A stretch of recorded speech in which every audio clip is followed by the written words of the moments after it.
Jika manusia meninggal dunia, masih terikat dengan roh jasmani ini, maka roh jasmani inilah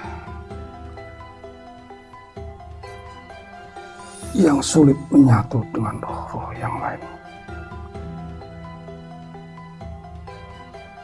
Karena masih terikat kemelekatan dengan unsur duniawi. Baik itu kesenangan,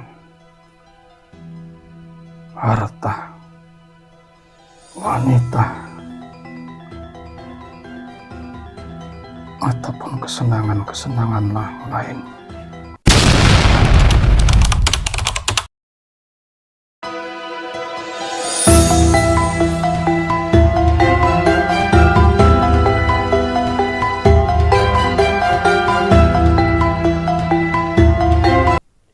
Bismillahirrahmanirrahim. Assalamualaikum warahmatullahi wabarakatuh. Waalaikumsalam warahmatullahi wabarakatuh. Alhamdulillahirrahmanirrahim. Bertemu lagi dengan kita, tim Padepokan Putra Bengawan.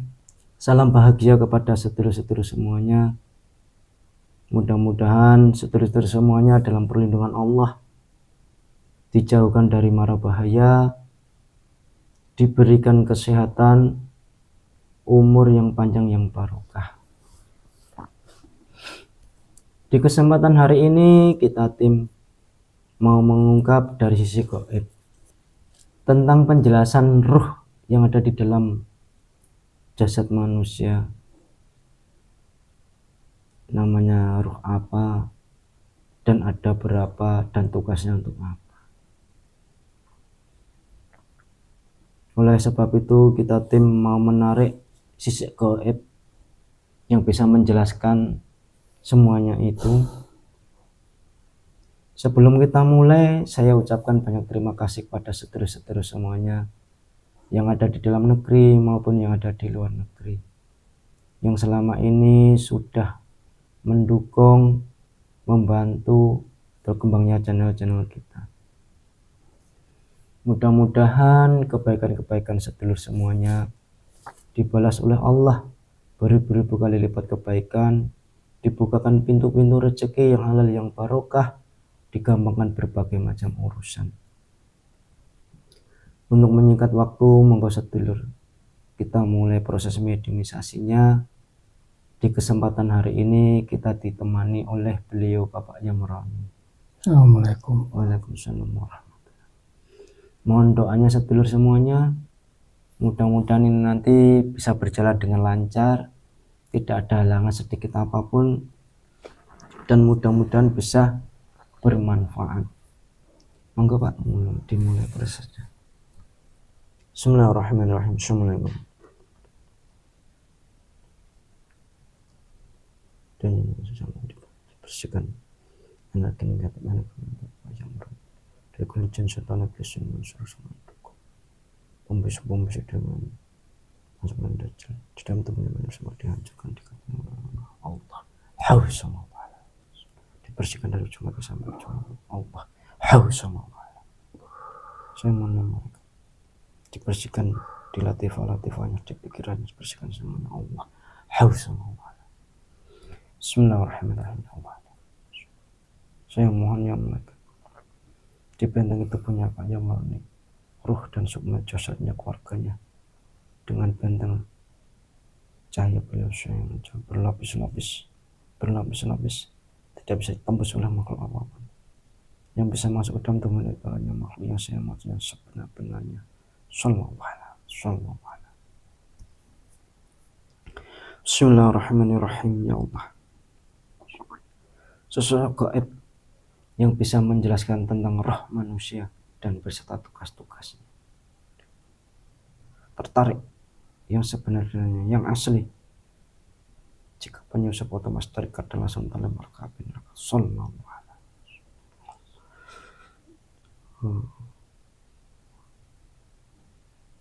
Allah. Bismillahirrahmanirrahim.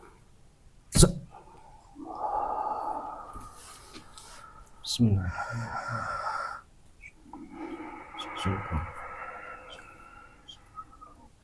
energinya menyusulkan, pita suara terbuka, bisa berkomunikasi dengan manusia baik dan benar dengan bahasa Indonesia. Allah Hausamallah.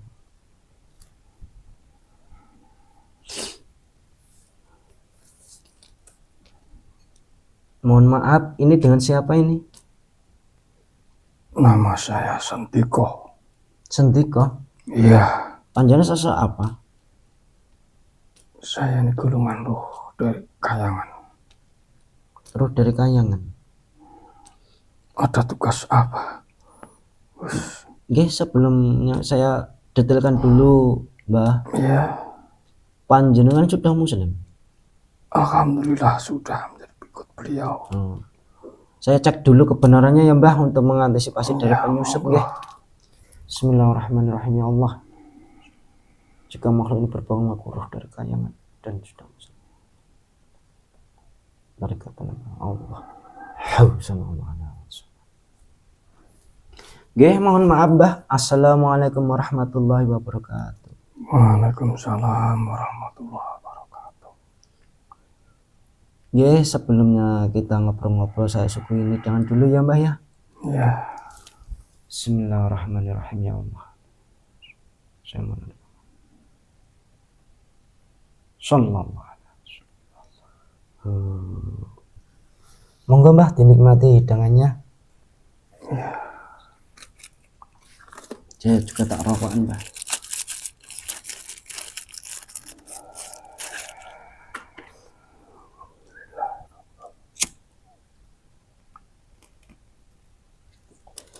Mohon maaf ya, Mbah, kalau saya mengganggu panjenengan. Ya, Panjenengan, saya mau hadir di sini. Saya mau bertanya, Mbah, tentang penjelasan roh di dalam tubuh manusia itu sebenarnya gimana, dan ada berapa, dan tugasnya untuk apa. Mohon dijabarkan, Mbah. iya Gus. Semampu saya ya Gus. Nggih. Terkadang ada perbedaan dalam mempelajari tentang apa itu roh. Walaupun esensinya sama, tapi terkadang cara memahaminya juga berbeda. Nggih. Bahwa manusia ini terdiri dari 9 roh 7 sukma. Nggih. Namun sebelumnya kami mohon maaf bahwa Tuhan Sang Pencipta berfirman bahwa pengetahuan tentang roh adalah urusan Tuhan. Manusia hanya diberi pengetahuan roh kecuali hanya sedikit. Nggih. Pengetahuan yang sedikit ini menurut ukuran Allah. Tapi bagi manusia,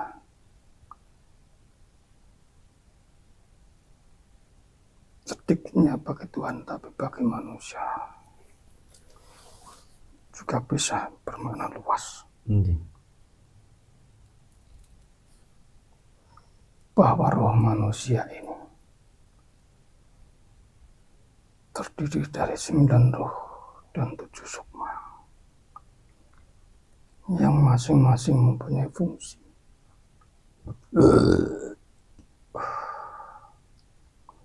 dan peran masing-masing. Nggih. Jika diibaratkan bahwa tubuh manusia ini ada jasad,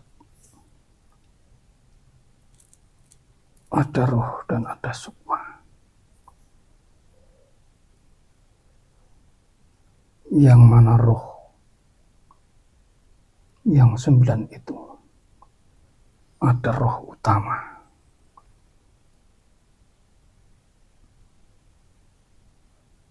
ataupun roh idhofi,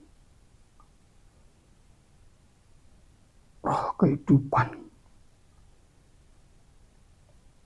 roh yang membawai roh-roh yang lain Jika roh idofi ini keluar,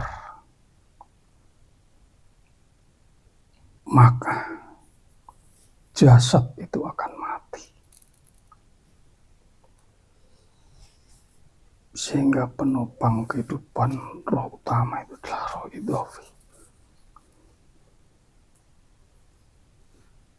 Kemudian ada lagi roh robbani.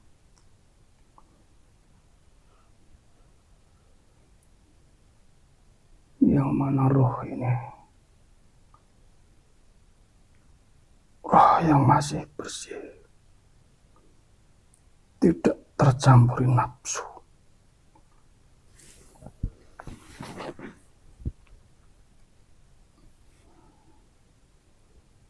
Kemudian juga ada roh-roh yang lain. Roh robbani ini, jika manusia itu sudah bisa mencapai kesadaran roh robbani ini, yang ada adalah ketenangan.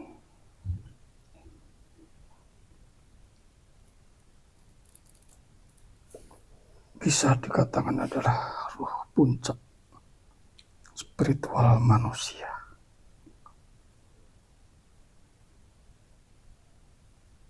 Jika manusia itu bisa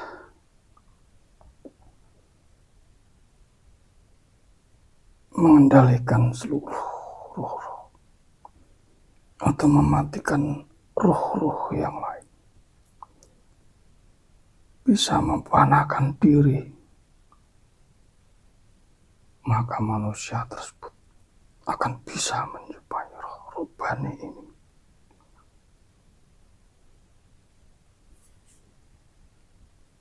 Kemudian ada lagi roh kudus, roh yang suci,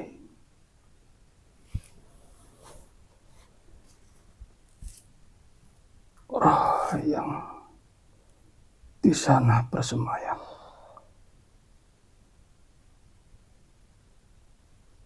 Kehendak bebas manusia.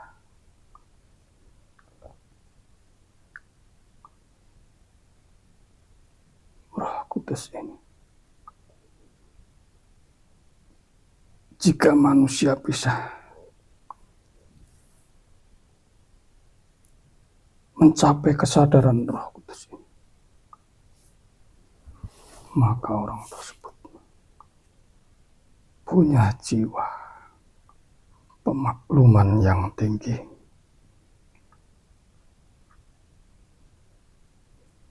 punya sifat toleransi yang tinggi,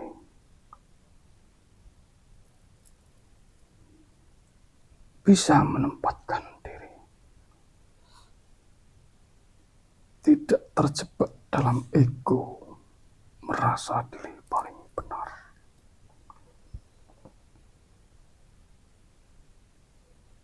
Namun jika roh ini hilang, maka yang ada pada manusia itu sifat ego yang tinggi, tidak punya toleransi, merasa diri paling benar.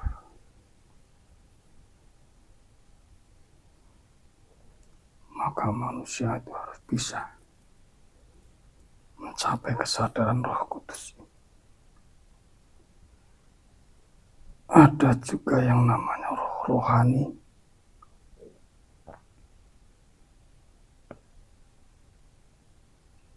Di mana roh rohani ini bersemayam nafsu. Baik itu nafsu lawamah, amarah, sufiyah, dan mutmainah. Maka manusia harus bisa mengendalikan nafsunya Jangan sampai nafsu menguasai segalanya. Tapi harusnya manusia itu bisa mengendalikan nafsu itu. Tunduk di bawah roh-roh yang lain.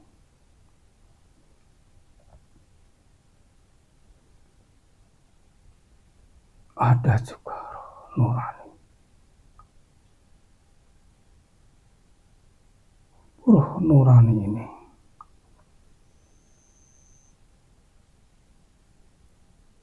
bisa membuat manusia auranya bersinar, bercahaya.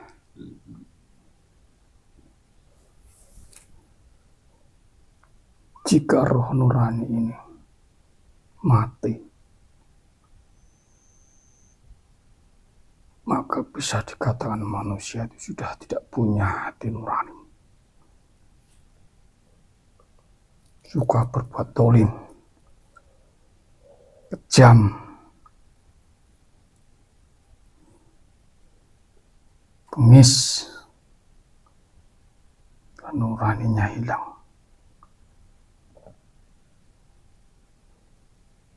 Tapi kalau manusia itu bisa mengendalikan nurani,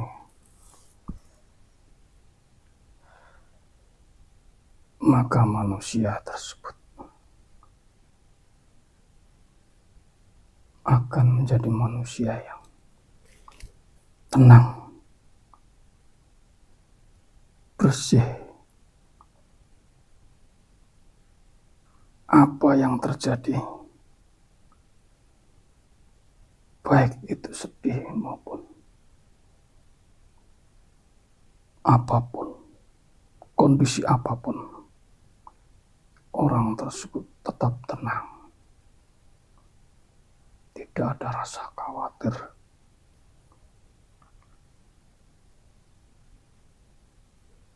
Meskipun diberi nikmat yang banyak, dia bisa menyadari, menempatkan diri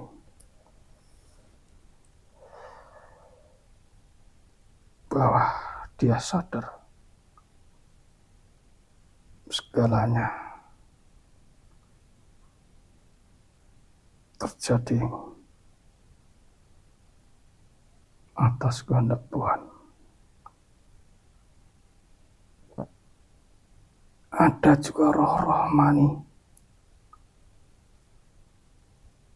Roh rohmani ini, jika orang bisa mencapai kesadaran rohani ini, rohmani ini, maka dia punya jiwa penyayang,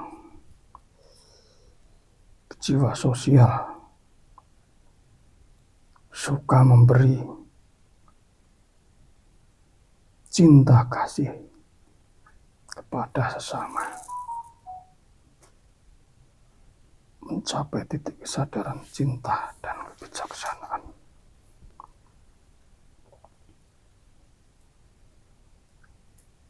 Ada juga roh jasmani.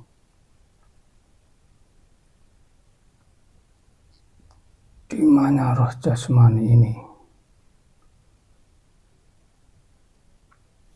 tempat bersama semayamnya nafsu-nafsu,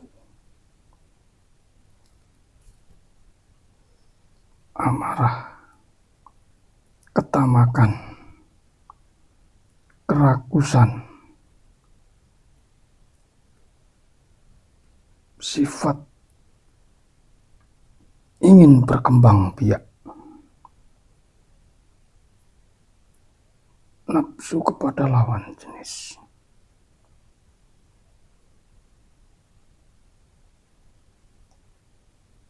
yang bersifat kesenangan duniawi.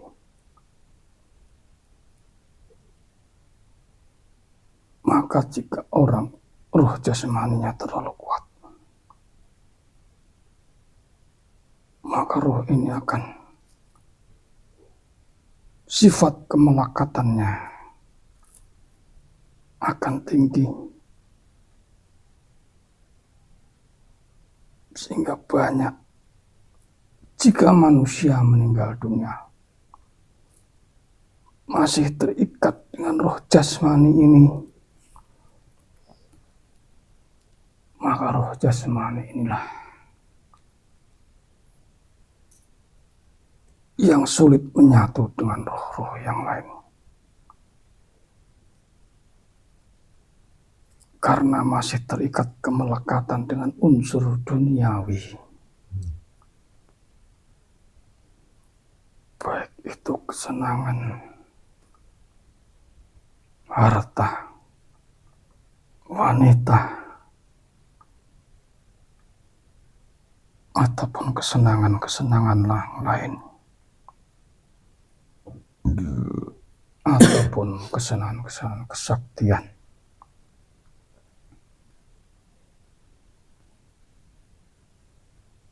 Maka kita sebagai manusia harus bisa mengendalikan roh jasmani ini. Harus menyadari bahwa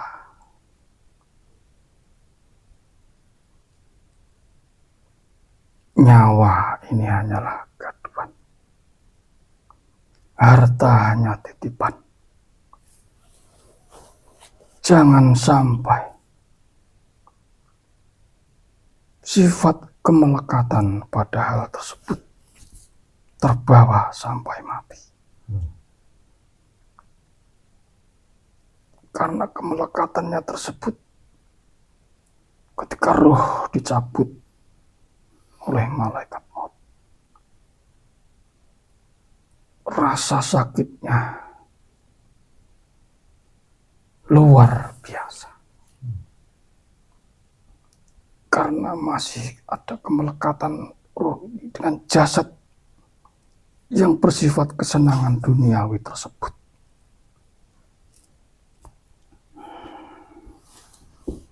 Ada juga roh nabati, roh yang mengurusi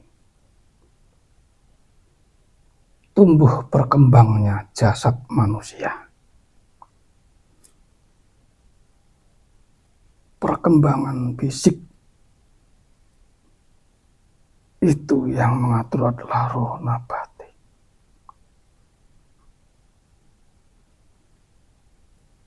Jika roh nabati ini mati atau kurang sempurna, maka pertumbuhan tubuh ini juga kurang sempurna.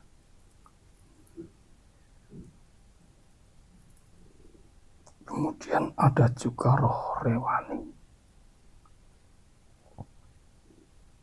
Roh rewani ini jika keluar, maka jasad ini akan tertidur.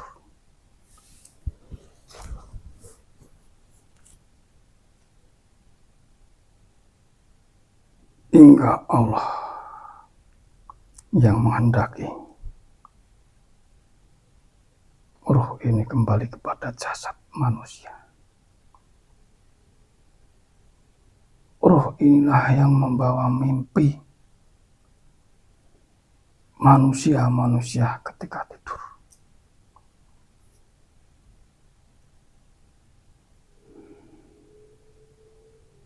Seperti itu. Kalau boleh tahu, Mbah, sebenarnya wujud roh itu seperti apa, Mbah? Kalau boleh tahu. Masing-masing punya ciri khas. Apa seperti jasad yang ditemui? Warna masing-masing. Ada yang putih, ada yang kuning. Bentuknya mirip juga seperti jasad yang ia ikuti. Mungkin seperti itu pembahasan. Mungkin jika ada pembahasan lain tentang roh, yang sebetulnya keberadaannya sama, tapi mungkin cara penjabarannya juga berbeda. Nah, Itu gini harus Mbah, dipahami. kalau manusia itu meninggal dunia, apakah ruh-ruh semua itu keluar semua dari jasad manusia, Mbah? Dan apa nanti 9 ruh itu dipertanggungjawabkan di hadapan Allah? Roh-roh itu tidak serta-merta langsung menyatu. Jika roh dan sukma ini masih ada sisa-sisa yang ada unsur kemelekatannya dengan unsur duniawi, maka roh-roh ini ada yang tertinggal, atau bahkan ada yang dijadikan budak bangsa iblis sesuai dengan amal perbuatannya manusia. Jadi tidak bisa menyatu dengan roh idofi. Ada roh ataupun sukma yang sesuai dengan kadar amalnya manusia di dunia. Berarti nanti yang dipertanggungjawabkan di hadapan Allah itu hanya satu ruh ya Mbah, ruh idofi itu tadi. Ya roh idofi. Tapi kelak jika di akhir semuanya terjatuh bersama roh idofi. Terkadang roh-roh yang gentayangan, sukma-sukma yang gentayangan, terkadang masih butuh pertolongan dari doa-doa manusia dan syafaat para wali. Sebab salah dan dosa yang pernah dilakukan. Mungkin karena tidak tahu, ataupun ada yang teraniaya, atau ada yang mungkin karena kesalahan-kesalahan yang lain. Tapi Allah Maha Adil. Allah Maha Bijaksana. Terkadang masih diberi kesempatan lagi memperbaiki diri untuk menyempurnakan hal-hal yang dulu mungkin ada kesalahan yang belum sempurna. Kalau boleh tahu, panjenengan tadi kan menjelaskan bahwa roh-roh itu ada yang sebagian ditawan oleh iblis atau jin. Itu kok bisa Mbah ditawan? Itu sebenarnya ada kesalahan apa Mbah kok bisa ditawan iblis jin itu? Terkadang manusia ini karena keinginan nafsu menjual jiwanya kepada bangsa iblis karena iming-iming harta, atau ada juga yang teriming oleh kesaktian. Seperti itu. Sehingga ada sebagian roh ini yang menjadi budak-budak dan roh idofinya disiksa. Sehingga jika roh-roh yang ditawan iblis ini disiksa di jalan budak, maka roh itu juga tersiksa. Karena memang itu juga bagian dari satu kesatuan sebetulnya. Mungkin banyak orang yang belum paham tentang unsur-unsur roh ini. Gini Mbah, kok panjenengan tadi membeberkan bisa tahun iblis dengan melakukan kesaktian ataupun apa? Kan kalau ditengok itu orang melakukan kesaktian itu kan dengan melakukan tirakat ataupun melakukan pelatihan secara fisik ataupun mental. Kenapa kok iblis atau jin bisa mengambil itu? Apa itu memang dibantu kesaktian itu? Sudah jelas. Apalagi kalau tirakat-tirakat yang tidak ada sanad yang menyambung. Maka itu kemungkinan besar sudah dalam pengaruh iblis. Jika manusia itu ingin punya keilmuan kebal, biasanya kelak menjadi siluman buaya. Tidak punya keinginan punya keilmuan halimunan atau menghilang, maka kelak akan menjadi nyamuk atau punya kesaktian-kesaktian yang lain, maka akan berubah menjadi siluman ular. Ada yang jadi siluman harimau. Itu semua berjalan karena keinginan nafsu manusia. Dan jika orang sudah menjual dirinya dengan pesugihan yang sampai menyerahkan tumbal korban manusia, maka orang tersebut sulit bisa selamat karena secara sadar menyerahkan jiwa raganya kepada bangsa iblis. Itu menjadi hak iblis. Berarti terkadang iblis itu dengan tipu dayanya itu bisa mengiming-imingi masalah harta, mengiming-imingi masalah kesaktian juga ya Mbak. Iya. Tapi jika orang itu melakukan tirakat-tirakat untuk kesaktian, tapi untuk berjuang dalam membela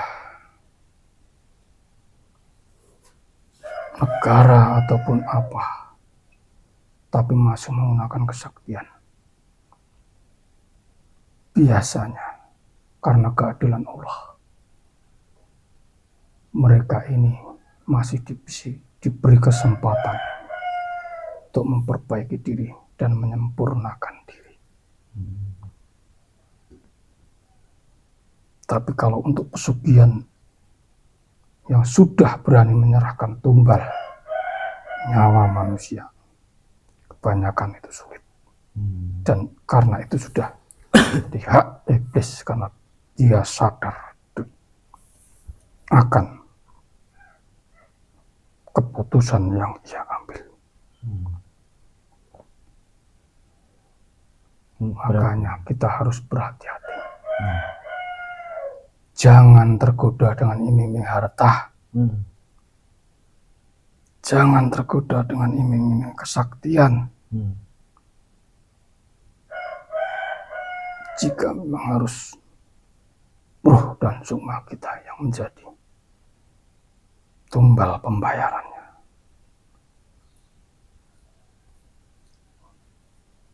Seperti itu.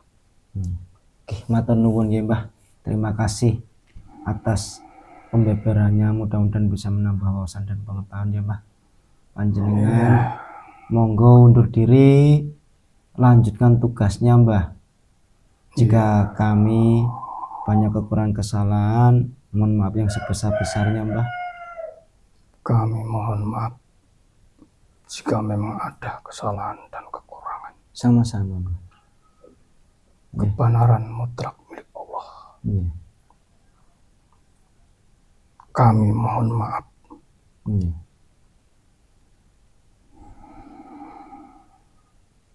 Monggo Mbah, keluar dengan halus, berstafet negatifnya diambil semuanya Mbah, dibawa semuanya Mbah.